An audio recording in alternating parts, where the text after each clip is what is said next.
Pour la construction de 35 logements et d'un centre de médecine sociale rue Prévinaire à Anderlecht, l'équipe d'ouvriers est au complet. Mais pour assurer tous ces autres chantiers sans faire appel à des sous-traitants, l'entrepreneur cherche encore une vingtaine de personnes. Si le secteur veut redorer un peu son blason aussi, il faut absolument faire des projets de qualité. Et pour ça, il est essentiel que l'on maîtrise la main-d'œuvre, la qualité de la main-d'œuvre. Et c'est pour ça que nous voulons former des ouvriers et que nous sommes prêts à en engager, évidemment. Un appel entendu par Fedasile qui vient de mettre en place un partenariat inédit avec le secteur de la construction. La philosophie, c'est qu'un demandeur d'asile qui est en Belgique en moyenne pendant 1 an, en attente d'une réponse à sa procédure, doit pouvoir travailler, doit pouvoir accéder au marché de l'emploi et contribuer à la société. C'était déjà le cas auparavant. Après 4 mois en procédure, un demandeur d'asile peut travailler, mais il n'y avait aucune philosophie du monde politique qui a été développée par rapport à cela.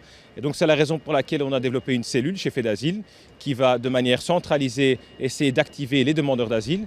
Une mise à l'emploi qui peut à terme améliorer l'intégration, mais n'est en rien une garantie de régularisation. Alors même si ce n'est que pour quelques mois, une 50aine d'entreprises se disent prêtes à travailler avec des demandeurs d'asile. Au niveau de Bruxelles, ce sera construcity.brussels qui va prendre le relais pour screener ces personnes, pour voir si elles ont un intérêt pour le secteur, si elles ont des compétences. Et ensuite, ou bien leur offrir une formation complémentaire, ou bien directement leur trouver un emploi dans le secteur, ou bien réaiguiller vers un autre secteur. Tous les profils sont en pénurie, mais on cherche principalement des profils en matière de gros œuvres. En région bruxelloise, le secteur de la construction cherche 1000 personnes par an.